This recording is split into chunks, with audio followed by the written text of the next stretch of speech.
žvaigždė tikrai ne. Žvaigždės yra danguje.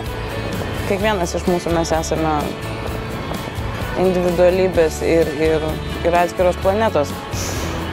Tai jeigu mes sugebame būti savimi, tai mes jau iš esmės esame išskirtiniai kiekvienas iš mūsų. O būti savimi, tai reiškia būti savimi, tai reiškia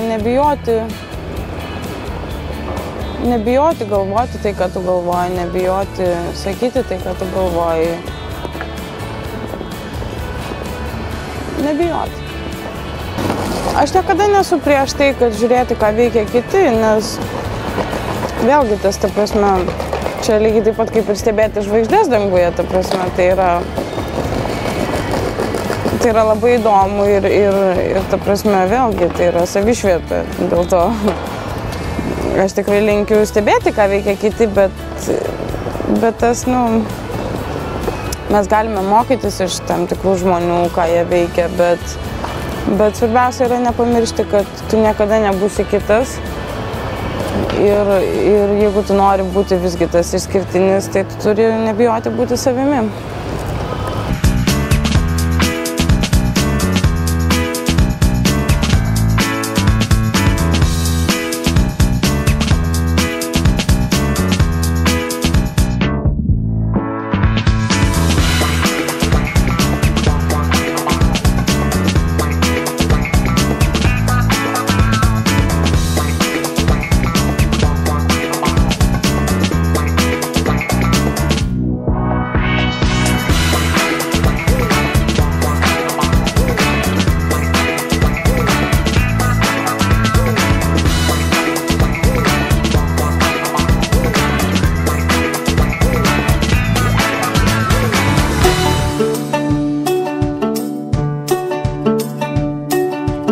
Šiaip tai paprastai tai pusryčių nevalgau, bet kartais kelionėse iš tų kelionių, kur nusprendžiu pasirūpinti savim, tai mėgstu džiovintus vaisius kartais užsipilu, arba šiaip vaisius, jogurtą, kefyrą labai mėgstu.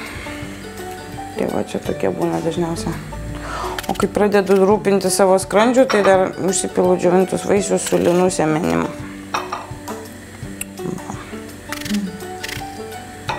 Košės labai mėgstu, bet pusryčiam niekada neužtenka laiko jų išsivirti, tai košės dažniausiai valgau vakarą. Diena prasideda tada, priklausomai nuo to, kada jinai baigėsi. Tai būna periodais tokiais, tarkim, jeigu tai yra pastatymas, tai dažniausiai pastatymai vyksta repeticijos nuo 10 ryto, tada ta diena jinai baigėsi truputėlį anksčiau negu paprastai. Ir prasideda apie 8:30 ryto. Bet kadangi mano diena dažniausiai baigėsi apie 4 ryto, tai po to jau tenka pamiegoti bent jau iki 12, tai tikrai.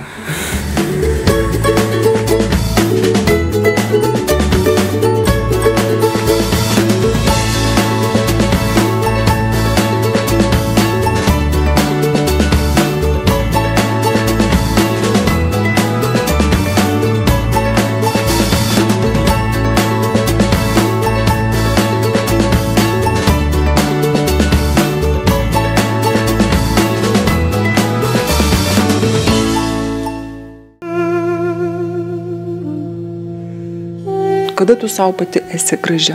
Aš pati savo esu graži tada, kai nesu pikta. Tada, kai pasakau, ką nors, kas pradžiugina kitą žmogų. Tada, kai galiu padėti. O kokios moterys tau gražios? Man gražios moteris, turbūt moters santūrumas. Ir sugebėjimas būti savo vietoje, ta prasme, mokėti būti gražiai skirtingose situacijose, ta prasme,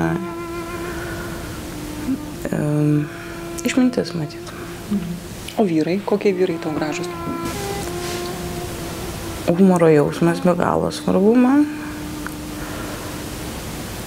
Ir, kaip aš visada mėgstu sakyti, stiprybė, bet vėlgi, tas žodis stiprybė, jisai labai yra toksai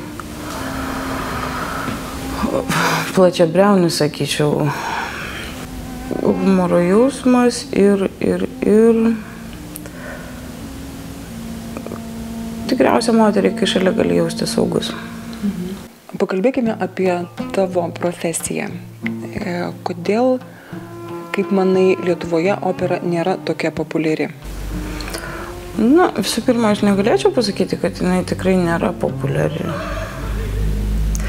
Opera iš esmės pats žanras, jisai niekada nebuvo toksai labai masės dalykas, jisai visada buvo tam tikrai skirtai publikai ir aš manau, kad šiais laikais tiek Lietuvoje, tiek, ta prasme, visam pasaulyje, bet ir Lietuvoje, tas žanras gerokai artėja prie tokios labiau plačiosios visuomenės, tai aš dėl to tikrai nenorėčiau sutikti, kad jinai nėra populiari. Ir be abejo, tai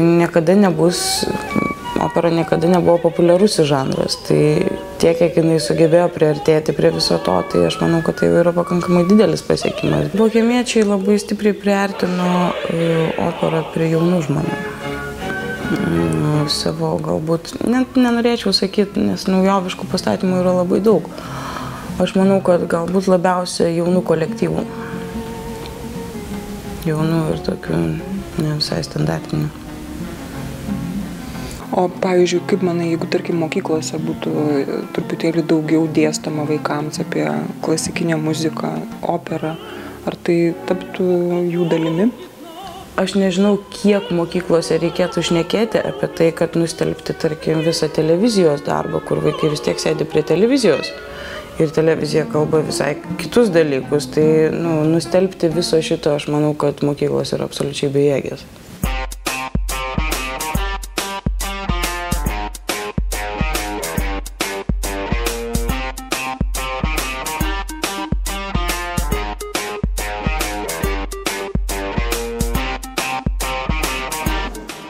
Aš pati arbatos negeriu, bet šitas tai labai gražus rinkinukas arbatos, tai vat bus svečiams.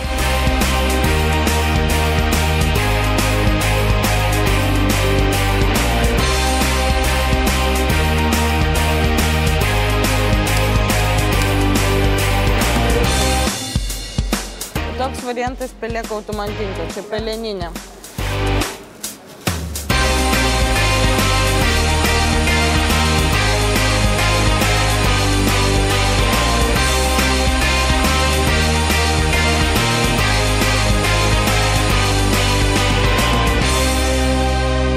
Visų klaidų neištrinsiu, bet pasistengsiu. Daug laiko praleidi svečiose šalyse. Kur gyveni tenai? Įvairiai. Jeigu būna pastatymas, tai dažniausiai nuomojasi butą. O jeigu važiuoji tiesiog į spektaklį, tai viešbučiai. O kaip tu jautiesi viešbučiuose? Viešbučiai nelygus viešbučiams visų pirma. Bet kažkaip nusakau, jau tiesiog įpratau per tiek laiko. Jaučiuosi beveik kaip namie. Sakai, kad kelionėse tarsi daugiau laiko skiri savo grožiui. Kodėl taip išeina tau? Tiesiog laikas, jisai yra labiau kontroliuojamas man, nes yra mano asmeninis laikas. Ta prasme, ten vis tiek, jeigu tu ir dirbi labai daug, tai tu turi tam tikras valandas, kurios yra laisvos. Ir tos laisvos valandos, jos iš tikrųjų yra laisvos ir jos yra skirtos tau. Kaip susikurti tuos namus kitur, kad jie nors kiek būtų tau kaip mieli? Jeigu vežuosi po pašalų, tai būtinai turiu juos visur iškabinėti kažkaip, tai man suteikia irgi tokio jaukumo. O šiaip tiesiog apgyventi vis tiek reikia kažkaip, prisijaukinti tuos namus. Būtinai turiu nusipirkti savo peleninę, tarkim. Arba pasikviesti svečių iš karto. Ta prasme, man reikia energetiškai apgyventi tą vietą. Tik tai tokiu atveju tai gali įgyti kažkokios gyvasties.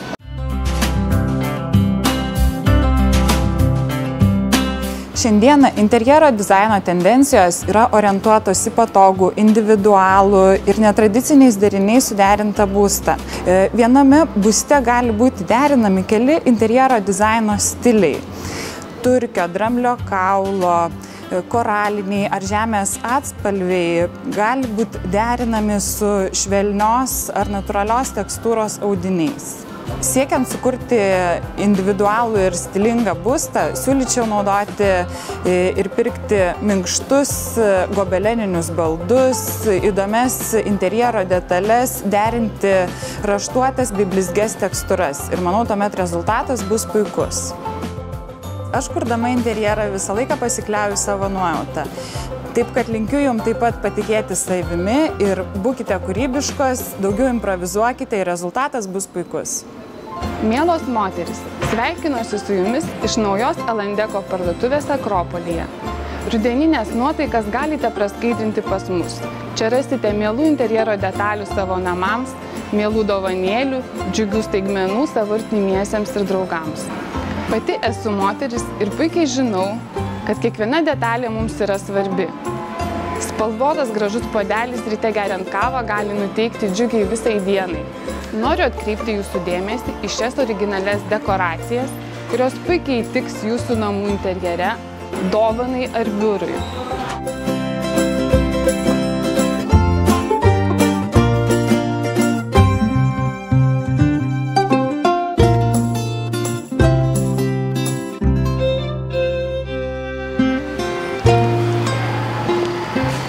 O čia yra mūsų kvapai namams. Aliejinių pagrindų pagaminti Millefiori kvapai gaivins jūsų namus iki metų.